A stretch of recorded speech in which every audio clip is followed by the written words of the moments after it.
दोस्तों टाटा मोटर्स की बात करें तो स्टॉक के अंदर आज गिरावट हुई। अब ये गिरावट इसलिए हुई क्योंकि बाजार में तूफानी गिरावट थी। बाजार संभलने का नाम नहीं ले रहा है। बहुत ज़बरदस्त गिरावट हो रही है और इस गिरावट के पीछे सबसे बड़ी वजह है एफआईआई। और अब तो एचएनआई यानी इंडिया के जो हाई नेटवर्थ वाले इन्वेस्टर है वो भी बिकवाली की तरफ बढ़ने लगे हैं, क्योंकि अभी भी उनको काफ़ी अच्छा प्रॉफिट मिल रहा है और बाजार के सेंटीमेंट देख के उन्होंने भी अपना विचार अब बदलना शुरू कर दिया है। तो क्या आने वाले इसमें बाजार में गिरावट होगी और ऐसे में क्या टाटा मोटर्स में और गिरावट की संभावना बनने वाली है, क्योंकि स्टॉक 1100 से गिरते हुए काफ़ी नीचे आ गया है। आगे की क्या रणनीति बनेगी? वैसे टाटा मोटर्स अपने बिजनेस को लेकर काफ़ी नई रणनीतियाँ लेके अभी आ रहे। काफ़ी सारे डिस्काउंट इस समय कारों के ऊपर दे रहे हैं जिससे उनका मार्केट शेयर बढ़े।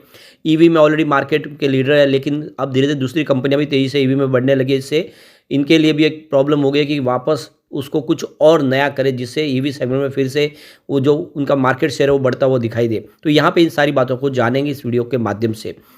लेकिन फ्रेंड्स, उससे पहले अगर आप पहली बार हमारे चैनल पे आए तो चैनल को सब्सक्राइब कर दीजिए, एक बेल आइकॉन दबा दीजिए ताकि जब भी नया वीडियो बने पहला नोटिफिकेशन आपको मिले। वीडियो पसंद आए तो लाइक से जरूर कीजिए।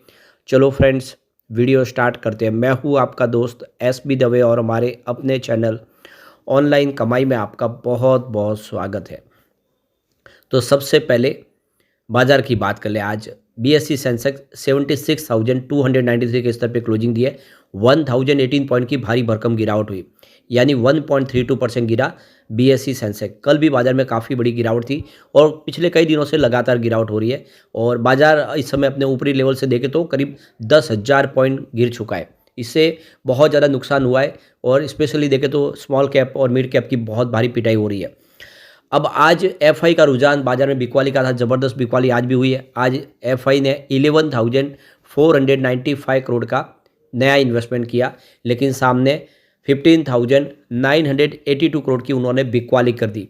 तो उनकी जो बिकवाली का आज आंकड़ा रहा वो 4,486 करोड़ का है, यानी 4,486 करोड़ का उन्होंने अपना माल बेचा है और वो लगातार बिकवाल बने हुए। सिर्फ 4 फरवरी को अगर हम छोड़ दें, जिस दिन 809 करोड़ की उन्होंने खरीदारी की थी, पूरे महीने में अभी भी वो बिकवाल है और अभी तक उन्होंने 17,129 करोड़ का अपना माल बेच दिया है, यानी एफआई रुकने का नाम नहीं ले रहे। वैसे बाजार के लिए एक अच्छी खबर आज निकल कर आई कि हमारा जो इंडिया का जो रुपया है वो डॉलर के सामने मजबूत हुआ है।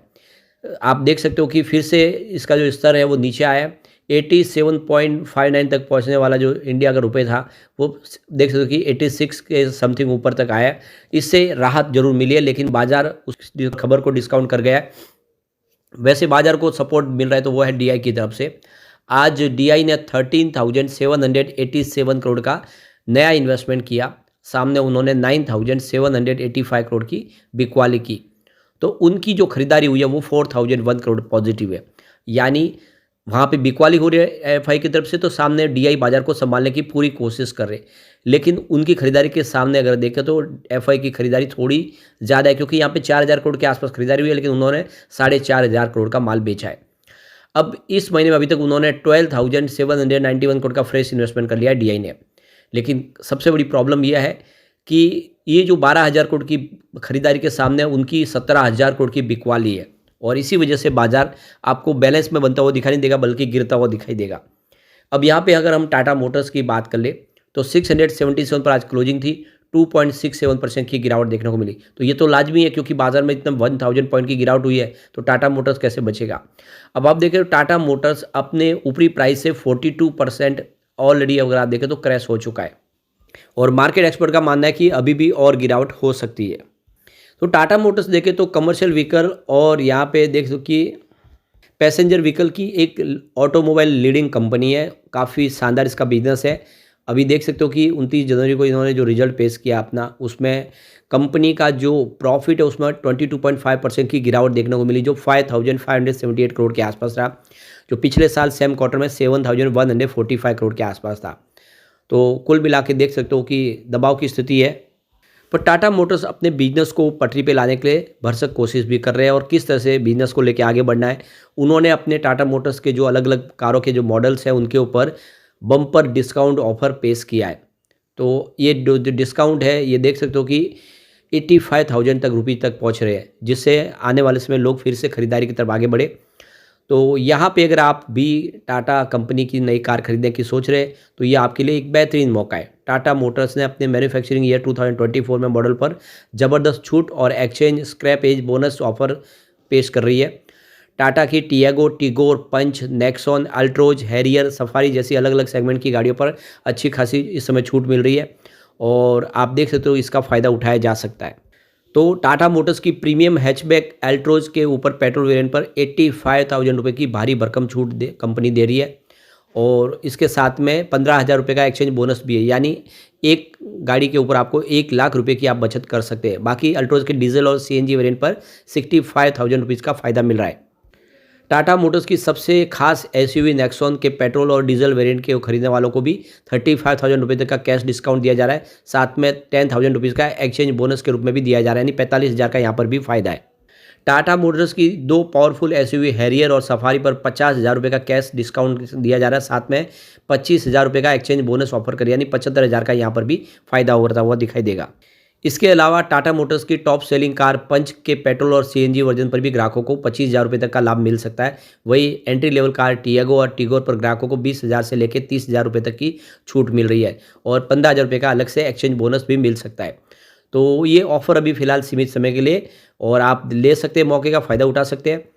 यहाँ पे दूसरी जो बड़ी अपडेट है, जनवरी महीने में म्यूचुअल फंड के जो लेटेस्ट आंकड़े वो हमारे सामने आ चुके हैं और बहुत अच्छी गुड न्यूज़ है कि 39 म्यूचुअल फंड ने टाटा मोटर्स के अंदर नई एंट्री मारी है। उन्होंने जम के खरीदारी की है, लेकिन कुछ म्यूचुअल फंड है जिन्होंने यहाँ पे एग्जिट भी लिया और वो है 15 टोटल म्यूचुअल फंड जिन्होंने टाटा मोटर्स के शेयर को बेचा है।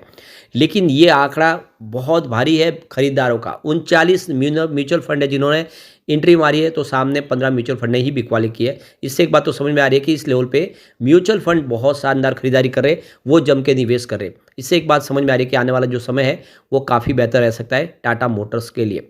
अब टाटा मोटर्स अपने बिजनेस को डीमर्जर करने जा रहे। एक जो बिजनेस है उसको 2 भाग में 2 हिस्सों में बांटा जाएगा। अब टाटा मोटर्स का कहना है कि ये पूरी प्रक्रिया होने में 12 से 15 महीने लग सकते हैं और आप देख सकते हो कि इसमें जो डीमर्जर जो होगा उसमें 2 सेपरेट लिस्टेड कंपनी बनेगी, एक टीएमए एलसीवी और एक टीएमपीवी होगी। तो ये इसका जो रेशियो होगा 1:1 का होगा, यानी शेयर होल्डर को दोनों कंपनी का एक एक शेयर दिया जाएगा, दोनों कंपनी का। और आपको ये ध्यान रखना है, इसका मतलब ये होगा इसकी जो शेयर की प्राइस भी वो भी आधी-आधी होगी। डीमर्जर के बाद इसको एनएसई बीएसई दोनों पे लिस्ट किया जाएगा और कंपनी आने वाले समय इसकी रिकॉर्ड डेट अनाउंस करेगी जो एलिजिबल होगी शेयर होल्डर के लिए। और उस रिकॉर्ड डेट के बाद अगर आप खरीदेंगे तो आपको डीमर्जर का फ़ायदा नहीं मिलेगा, ये भी आपको खास ध्यान रखना है। तो डीमर्जर के लिए आपको उस रिकॉर्ड डेट को आपको समझना होगा, देखना होगा।